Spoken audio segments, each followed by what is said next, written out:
Hey guys, what's up, Adumi gang? I hope you're having an amazing day because I'm having an amazing day. So if I'm having an amazing day, you all should be having an amazing, positive, happy day. I'm waiting for the boys. We're heading to this dope dessert spot. Should be really cool and dope, so ready, Sim?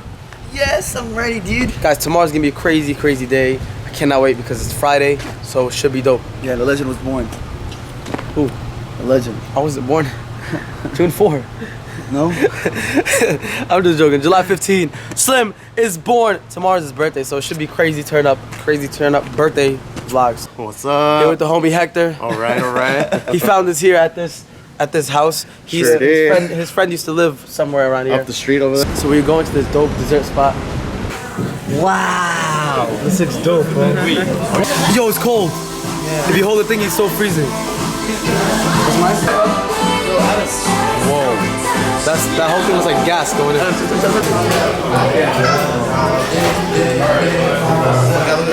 Yo!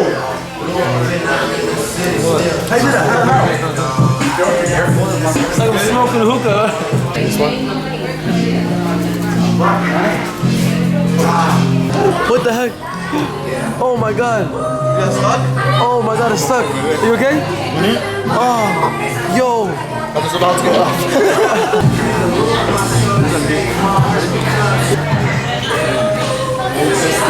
Alright, Doomy gang, today we're gonna go to this really dope arcade. We're in the arcade, we're not allowed to film or nothing. I'm still gonna try my best to vlog.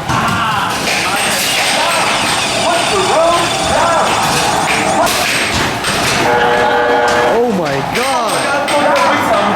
I messed up big time, bro. I choked. I did a little wrong. I did a little wrong. You shoot from the first 10 seconds, I think.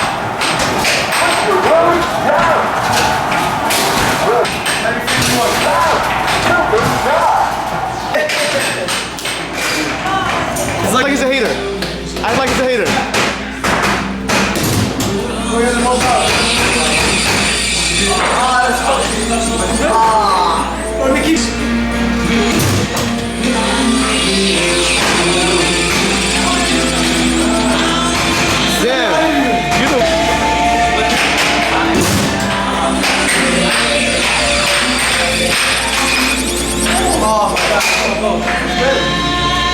I've never seen this game in an arcade. It's an arm wrestling match.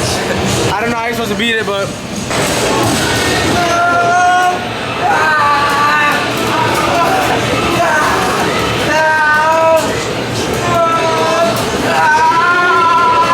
Beat him! Beat him! Yes! Yes! Yes! Hey! Yes! Got it. Pound it! You ain't shit. Pound it! Tell him he ain't shit. So the owner here is gonna call the police on me right now. I seen a lady filming with her phone, but he said I can't film with my camera. Man, literally nobody's here. Nobody's here at this arcade. No one. So the worker in there tried to call the cops. The cops did not come. He felt stupid. He literally came and threw us out his freaking place. He was like, "You guys need to get out right now." So I got mad. I just left. Some got it. Some of it recorded when I was talking to him. It's so annoying, man. So since we just got back from the arcade, we have a bunch of quarters. So we're about to eat $11 a quarter. We're about to eat, and we're gonna pay in quarters. Large caramel coffee. Yeah. He's gonna. One second. All right. $1. Do you guys hear anything? Adanika. After that, I'm gonna go to the house. I'm gonna show you guys what I used to do before YouTube. So can you guys freaking stop? I'm trying to give you guys silent treatment, bro. Adanika. Hey, Adanika. Can you talk to me? Right there. Just look at me. Just keep messing with me. Just look at me. Adanika. Is he here? Adanika's not talking. Some Wakas keep messing with me. We're waiting for the Uber right now. So I'm gonna go in pants, Wakas.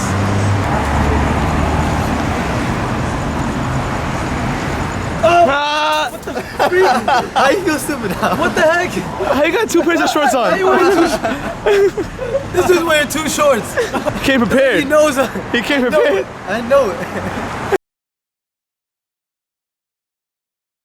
What's up, Adumi gang? I'm back here. I decided here to talk to you guys about what I did before YouTube, because a lot of you are curious, but my ride or die Doomies know what I did before YouTube, but you guys don't know the full story, the stuff that I went through to like literally make money for my family. Growing up, my family didn't have much. We barely had anything. We barely had any money to like give each other clothes. We barely had enough money for anything, to even go out to like the park, to travel, to go out and eat. My mom had no job. My dad worked in a store and barely made anything, and we had literally no business. It was so hard when I was younger. I know a lot of people had it worse, but with me compared to like everyone else like in my generation, my family was like considered like the poorest, like the poorest family. Like we were known as like, these people, they don't have money, they suck, they're losers, they have no money. I thought, Adam's dad, he doesn't do anything like that. So I used to suffer every single day, seeing my dad suffer, seeing him work 15 hours a day, 16 hours a day, 7 days a week, every single day. I used to always tell him like, Dad, one day when I grow up, I'm gonna give you like money every single day. One day when I grow up, I'm gonna buy you a car. One day when I grow up, I'm gonna buy you a house. And he was like, Adam, inshallah, we'll see how it goes. And I continued on just going to school, working hard, and I was like known as the kid to be like who was really smart in school, because both of my brothers got left back. My sisters were all married, so everyone was relying on me. All the pressure was on me. I was literally working hard. At the age of 10, I had my first job. My first job was to pack bags. I had a bag, and whatever they buy, I'll just put it in and just go like that. I'll fix it up and I'll give it to them. That was my job at the age of 10. In America, you can't work until you're 14 years old. If you're working under the age of 14, it's considered child labor, and you can get like, your parents can get in big trouble, or you can get in big trouble for that, and it's illegal. It was my choice. I wanted to go work because my parents were making literally nothing. They had no money. Nobody wanted to help us. So, and I felt like, you know, it was my responsibility at the age of 10 to go out and do something. My dad was, at the age of 10, my dad was like 50 something. He was still old even when I was at the age of 10. So I went to go pack bags, and it wasn't like a job where like the owner like hired me or anything like that. It's a job where like the first people who make it to the supermarket, you're gonna be there, you're gonna work there. So there was some days where I'd wake up so early, travel an hour and a half away to the supermarket, because it was one of my family members' supermarket, and sometimes I couldn't even pack bags or work because there would be kids there cursing me out, saying I came here first, and then I had to leave and go back an hour and a half back away home. And when I would go home, I would seriously feel so down, so depressed,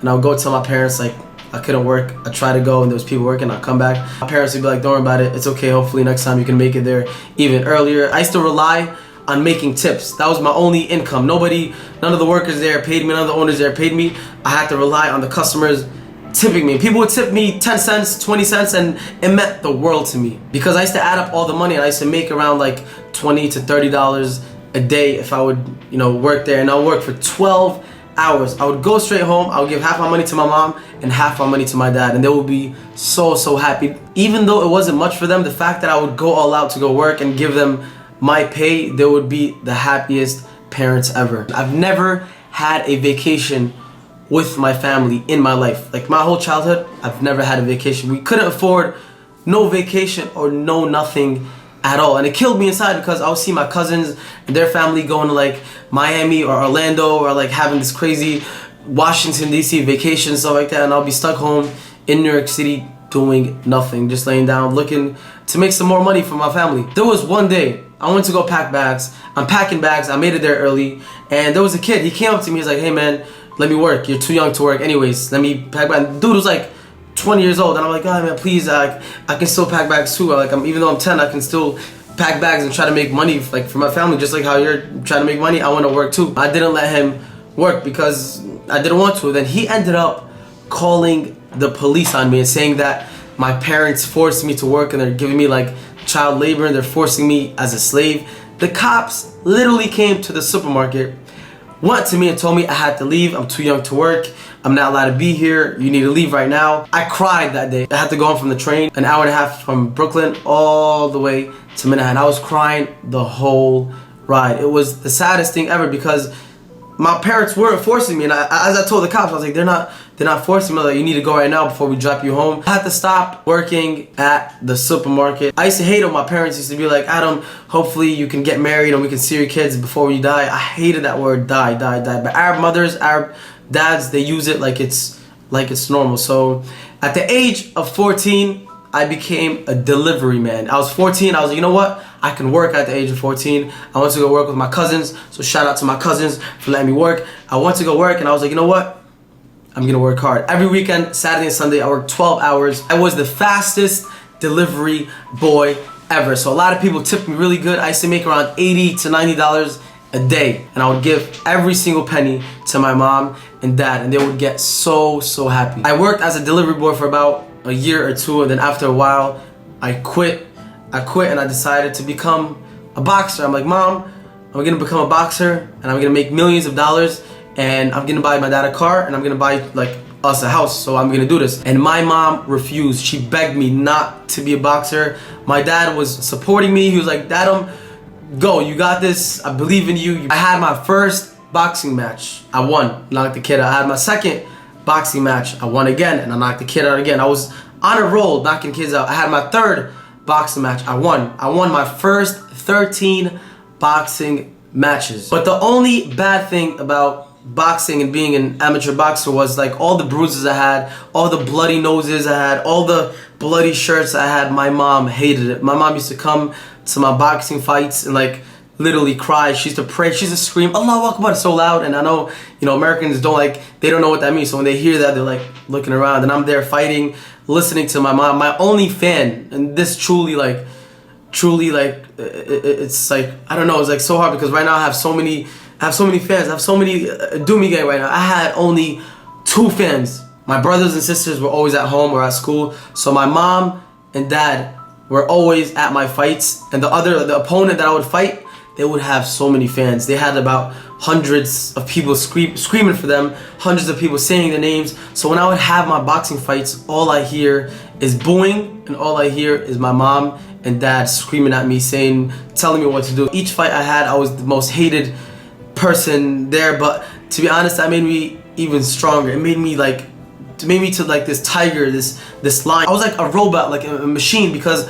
I would hear everyone screaming for the kid and no one screaming for me, just my mom and just my dad. So it truly, like, I felt it in there. I would look to the right, I would see my mom, I would see my dad, I would look at the referee, I would look at the guy who announces the names, and you'd be like, Adam, Saleh. It was silence. Whatever my name was spoken, nothing. You would hear crickets, nothing. You would hear the opponent's name, screams going on. So I was there just like stuck. I'm like literally stuck around everybody who hated me, just me, my parents. I would give it my all. Like, I had to. Knocking that kid out, beating him up, getting that win was another step closer to trying to be a professional boxer, making millions of dollars, and having like this big business and making my name a business in the boxing world, like Floyd Mayweather. At the age of 16, 17, I had this fight, and it wasn't a good decision that I had because I used to always fight in the street. And this fight went online in a website called World Star. Some of you guys may have watched it, but it made me get my boxing license taken away, and it ruined my whole career in boxing. I could never have any boxing fight anymore because I got caught twice fighting in the street. And that wasn't, to be honest, it wasn't my fault fighting in the street, because this kid brought his mom, his uncle, his family. The mother forced me to fight her own son. Like, what kind of mother forces their son to fight? So I had to fight the kid. I knocked him out. I got in big trouble. I got arrested because I had a license, and I got charged for assault with a deadly weapon, because when you do boxing, you sign a contract, and in that contract says if you punch someone, if you hit someone, you get charged for assault with a deadly weapon because your hands are considered weapons. So I got my license taken away, and at that time I was literally at the lowest point of my life. I had no job, no boxing. My boxing career is done. I couldn't go back to being a delivery boy because they hired someone else. I couldn't go back to packing bags because it was just so embarrassing, and I would make nothing. I was around 17 years old, and I would make $10, $20 if I would go packing bags. So I had literally nothing. My mom was so depressed. My dad was so depressed. My dad couldn't work no more because he was so old. He's turning at the age of 60. He retired. He had Social Security. Like, the government would give my mom and dad money because we had nothing. I don't know if you guys noticed, but like there's something. Oh man, I don't even want to say it, man. It's like there's something. I don't know. There's something like about like my family that I want to say so bad, but I'm not gonna say yet. I'm gonna wait until like, I don't know, I'm gonna wait until like the right time. So hopefully until I feel right, I can tell you guys. So I was like, you know what?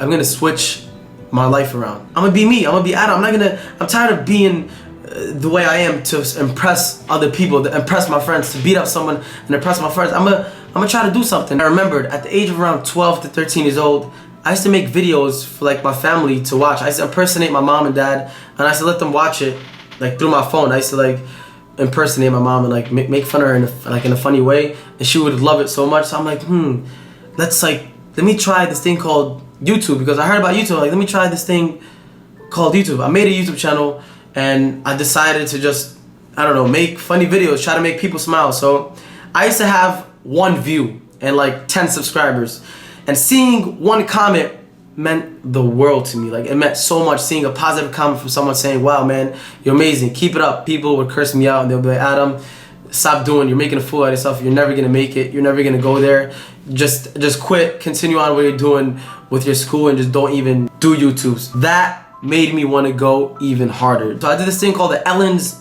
Dance Dare, and I was one of the finalists in Ellen's Dance Dare. Ellen flew me out to her show. That was one of my biggest achievements, doing that, and then coming back to New York and continuing on videos.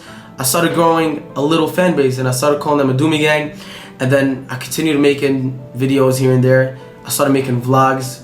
I started making more videos, and I started seeing my viewers going up. I started seeing my subscribers going up. Then I did this video. I was one of the first people on YouTube to make this homeless video, Make the Homeless Smile. Channing Tatum shared it. Wiz Khalifa commented. Everybody started sharing it. I started blowing up, hundreds of thousands of views, hundreds of thousands of subscribers, and I couldn't believe it. I was so thankful. It was a moment where I had to take the opportunity to leave school, leave college, and do full-time YouTube just for my family. I continued on doing that. I put all my heart, I put my freaking passion, my dedication into this. I did everything. I was known as the guy like, oh my God, Adam, like, you made it, man. But I still felt like I didn't make it. I had to continue on, you know, making my family happy. So I continued on being happy. I continued on making you guys happy, and to see you guys going through whatever stress you have being away, and to brightening up all your day. So I continued making vlogs. I started making daily vlogs every single day because I enjoyed it. I used to have a diary when I was younger, so I'm like, you know what, why not make it like a video diary? So I continued making daily vlogs, and I started having UK tours,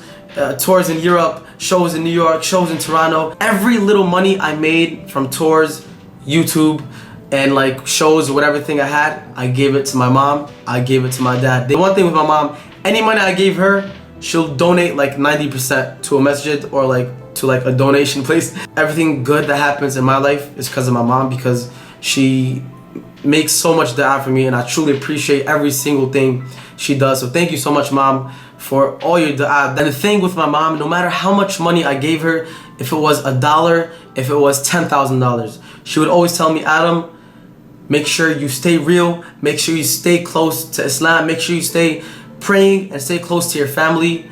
Doesn't matter what money you get, whatever money you have and make, that's good, that's a bonus. But stay close to Allah and stay close to making your family happy. So I'm like, you know what, Mom, I promise you my life, I would always be like that, no matter what age. And that was the age of 18, 19. Now I'm at the age of 23, and I'm so happy as I can be. Alhamdulillah for everything. You guys, it's all you guys. You guys, Allah, my friends, my family is what brought me here today. I even saved up so much money. It took me years to save up to buy my dad a car. And I told my dad, I was like, Dad, remember that day when I was younger, when I was around 10, 11 years old, and I told you I'm gonna buy you a car someday? He was like, yeah. I was like, alright, it's coming soon. He didn't believe me until a couple months later. I bought my dad a car, and it was the best feeling ever. I want to spoil my mom and dad. I never got to spoil, I did spoil them when I was younger, but they never got to experience the joy, the life, or everything that our cousins had or that other people had. I am saving up to buy a house for my mom and my dad, and I'll probably tell you guys the thing that I want to say about my family probably when we get a new house. So in a couple months, hopefully when I save up and everything, inshallah, I'm gonna buy my family a house. We're still looking for a house, and I'm still building my credit name because the house is gonna be under my name. I'm gonna move in with my parents. I'm gonna stay with them. I'm gonna stay with my brothers, Rima, Muhsin, and my mom, my dad, because that's always been a wish come true since we were a family who started really poor. We weren't a family who had a house in like somewhere else, who already had a house. We were a family that started here. We had nothing. We barely had beds. We had 10 people sleeping in a room. that's me. That's how I started. I pretty much started from the bottom, and it was tough and it was so hard. But alhamdulillah to everything that's happening right now, I always give back. My parents always give back. I'm so happy about what I went through and all the downs and all the falls that I had, because I came back up even stronger, and this would have never happened without you guys. So I want to thank you guys, every single one of you. I want to thank you guys from the bottom of my heart for literally bringing me to where I am today. And I really hope literally these videos make you guys smile, because smiling is priceless. Making you guys smile, doing this for fun. It's doing YouTube. I do YouTube for fun. If it's not fun, I would never do YouTube. Thank you guys for giving me the opportunity to do something that I love. So thank you so much to every single one of you guys, and I really hope you guys come with me through this journey to see me give my family a house. Still working hard. I'm still doing me right now, and I really hope you guys are here with me and stick with me until that happens. Just give me a couple months, and then I'll tell you guys everything. Give me a couple. I need to wait. I can't say it now out of like personal reasons, but I will say it real soon. So thank you guys so much for watching.